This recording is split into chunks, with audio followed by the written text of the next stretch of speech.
I have 3 questions to ask you.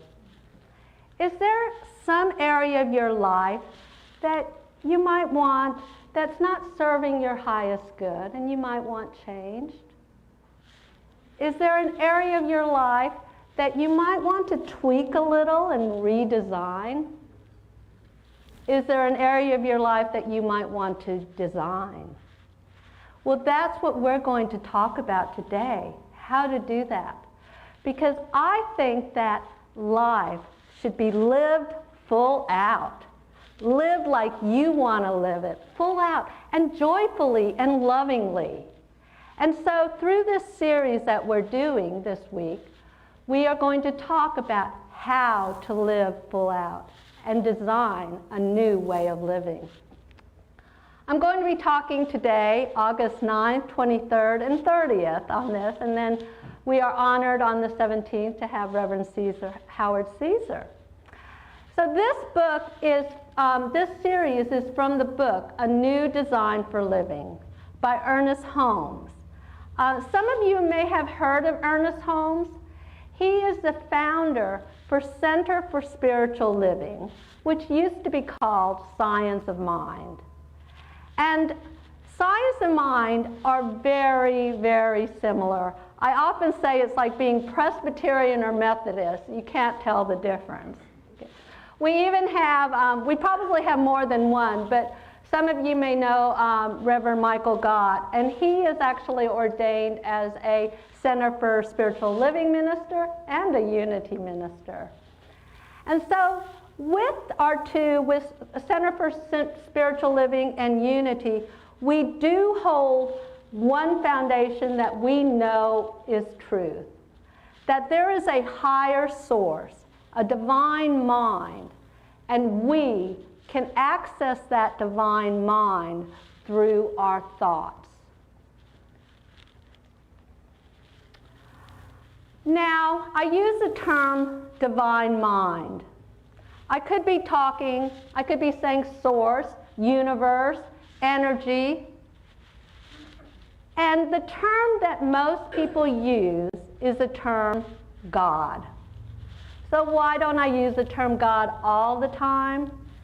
Because sometimes, do you have any labels around God, maybe, that term God? How many of you think of the old man with the beard, and thanks to Michelangelo, he's pointing a finger at you? So whatever term you want to use, God, source, divine mind, know that there is a truth, and I can guarantee that when we use this source, when we access this source, we can design any part of our lives. And how do we access source? Through our thoughts. Through our thoughts. And our thoughts, I'm going to talk a little bit more about this, but our thoughts are actually a form of prayer. And so to begin, I want to start now at the very basics. And when I say basics, I mean basics, molecules and atoms. Okay. For all of you scientists or people that understand science and how things operate in molecules and atoms, please forgive me because I'm definitely saying this in layman's terms. It's not very precise.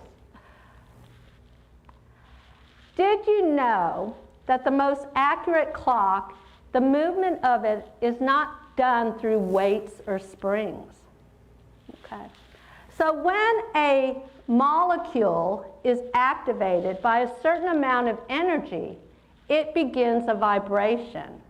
And through like these electronics, and we move through the flow, it can move the hands of a clock.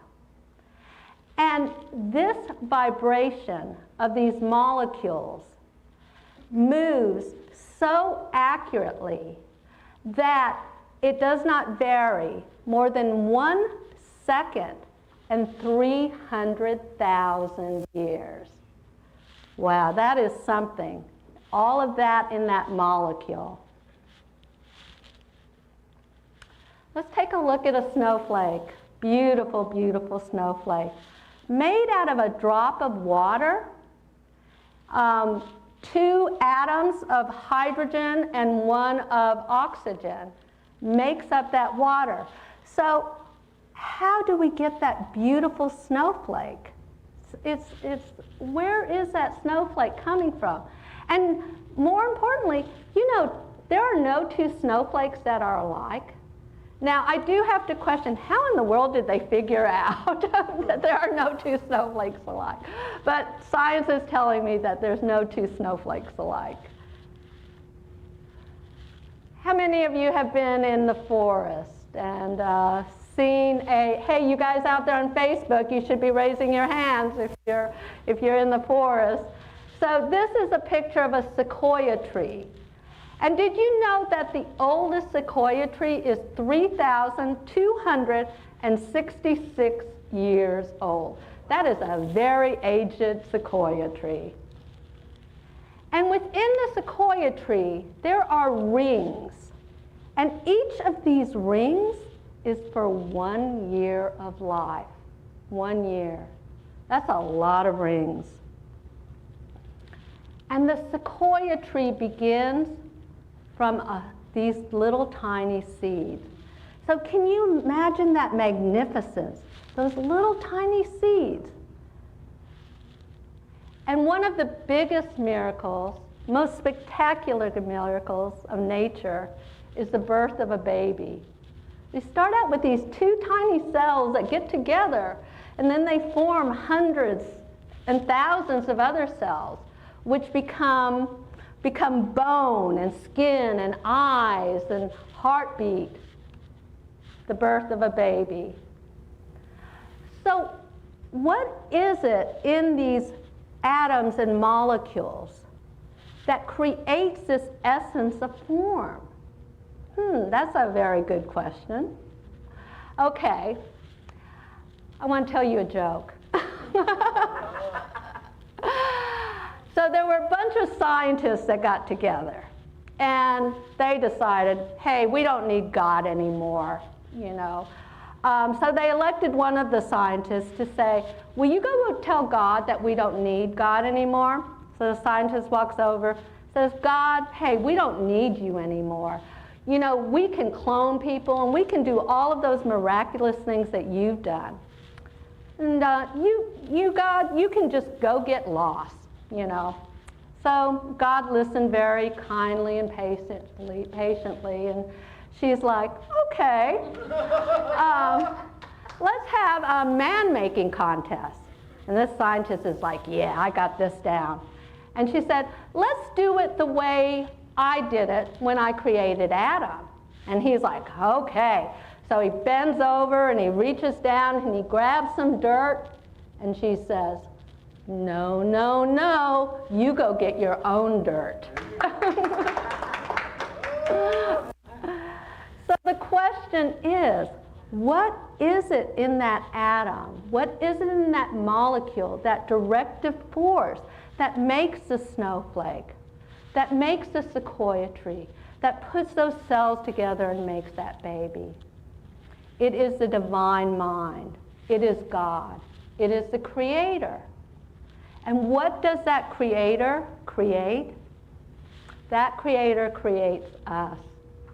So God is the creator, we are the creation, and we are the creator. We are the creator also. And how do we create?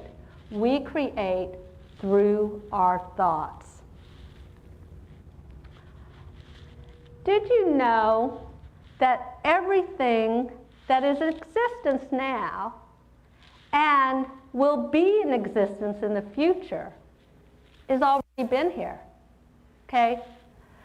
The idea of it is in divine mind, always. I love to fly on planes. I just think it's fun.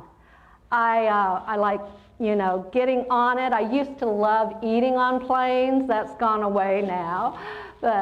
And so you get on a plane and you sit down, and then all of a sudden you feel that energy, And all that tons of steel moving through the air, it's my most favorite part.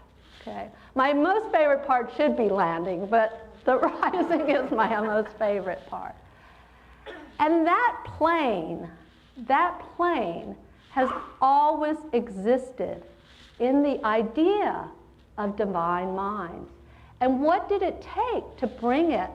It took man and woman to bring it into creation. So we can create. We are the creators and the creation. Okay? We can, through our thoughts, bring the divine ideas into placement. Okay, I'm going to give you this something to think about. Matter is thought informed. Thought is matter unformed. If you ever have insomnia, think about this. But this is a really, really important statement. So when we have our thoughts, okay, they are just matter unformed. But matter is our thoughts informed. Interesting. That's a huge, huge thing. You've also heard it much more simply. Thoughts are things. Thoughts are things. I'm going to give you another term, another saying. Prayer is powerful. Prayer is powerful. And when we have our thoughts are a form of prayer. Now, prayer can go from our thoughts to much, much deeper levels. Okay?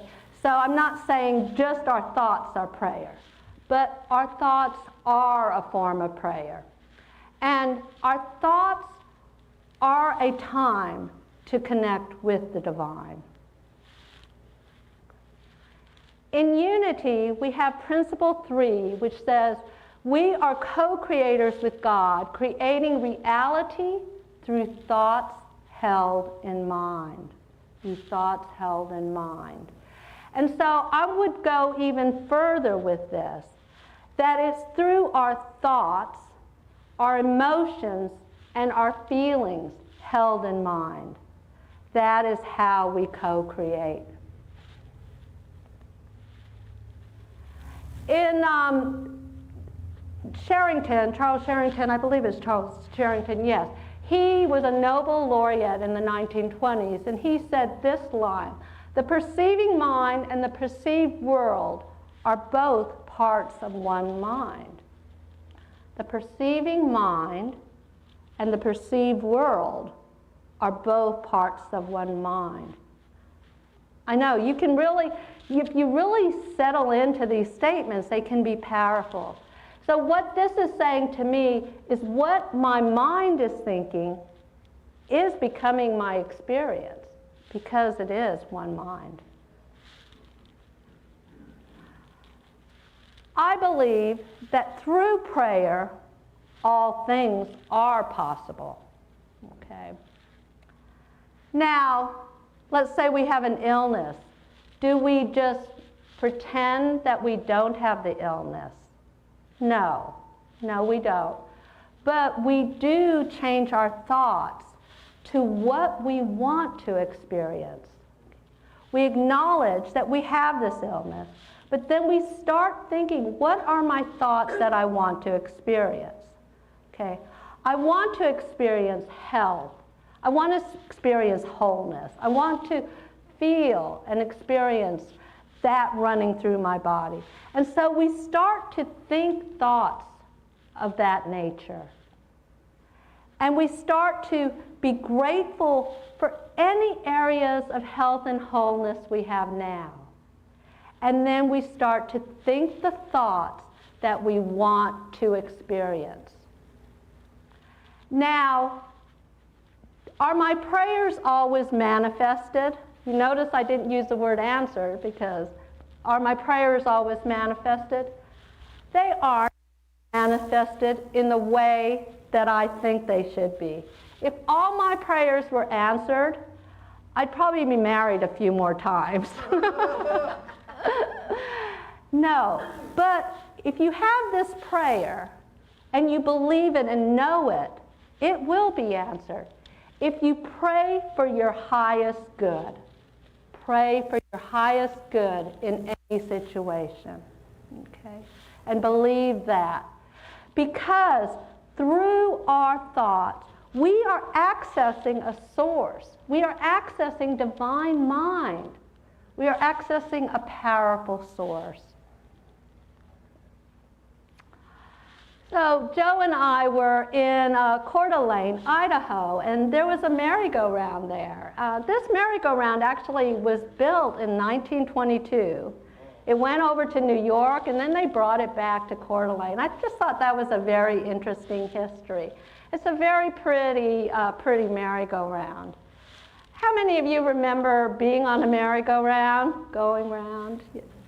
It's sort of fun, like as an adult, to get on the merry-go-round now. You know, it makes you feel and have that kid stuff in you. But if you stay on that merry-go-round for too long, that merry-go-round could be a nightmare, couldn't it? Just going around and around and around. So how many of you might be on that merry-go-round with your thoughts? Going round and round and round.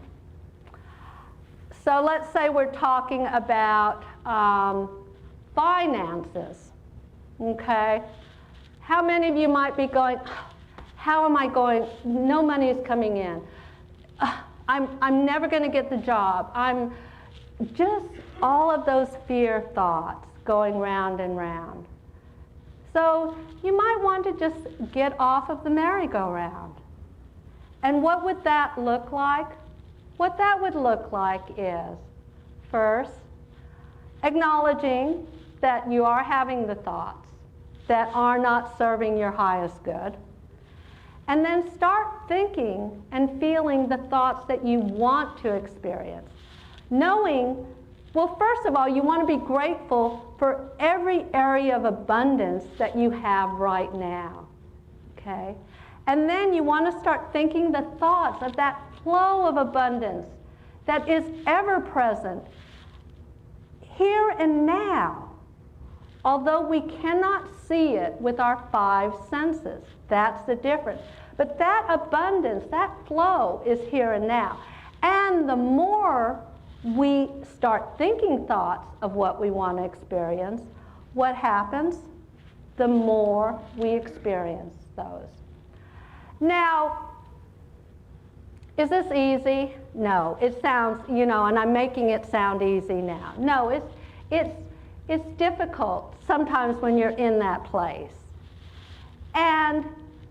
But I do want to say that the more you do it, the more you will experience that your prayers are being manifest.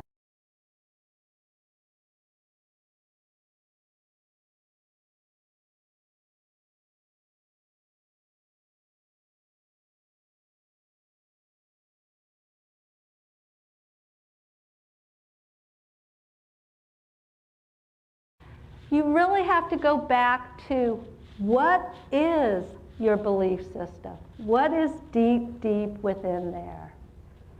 And then I would just ask you, maybe it's a time to call our prayer line and have one of the chaplains see the truth for you. Maybe it's a time that I can call and pray with you. Maybe it's a time to call silent unity. But I invite you to keep praying, to keep changing those thoughts to the experience that you want to have. You want to keep your thoughts in alignment with your highest good, with your highest good. So I'm going to ask you some questions. Is God present to you or to me some of the time? Is God present all the time? Yes. Is God only good some of the time? No. Is God good all the time? Yes. And is my essence of God only there some of the time? No. My essence, my God essence is there all the time. So whatever your answer to these questions, okay, I'm going to invite you this week, and maybe for the rest of your life, to create a new habit, okay? And what this habit is to change your thoughts to what you want to experience.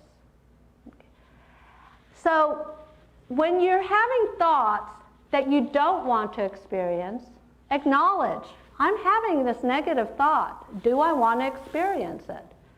And then start thinking the thoughts that you want to experience. What this is going to look like is, let's say again, we're talking about prosperity and abundance. Okay. You're going to acknowledge that you're having the negative thought and then go, whoa, what thought do I want? What do I want to experience? So I'm going to be grateful for all the abundance and prosperity in my life now. And then I'm going to start thinking thoughts of how I'm feeling with all of that, even though I don't see it with my 5 senses. And then I'm going to know and pray and have my thoughts say, I know my highest good is coming from this experience. If you're having areas of relationships that you want to change, again, you're going to look at your relationship and go, what areas am I grateful for now? And what feelings, what thoughts to develop the feelings that I want in this loving relationship that is present here and now, even though I don't see it with my 5 senses. And I know my highest good is coming. And so you want to do this with health also. So what will you do? You're going to be grateful for all the health you have. And then you're going to think the thoughts of the wholeness and healing that is ever occurring now, even though we don't have it right here and now with our 5 senses. Because we know that there is a source that is greater than us. And through the power of prayer, through the power of our thoughts, we can redesign a new life. We are using a source that is greater than you or I or any of us individually. We are using a source that is greater. It is the greatest source in the universe. And so we want to use it through our thoughts. This source will allow you to design what? A new way of living. What this source does is it unleashes, uncovers, and unfolds the divine that is within each and every one of you. Thank you, and amen.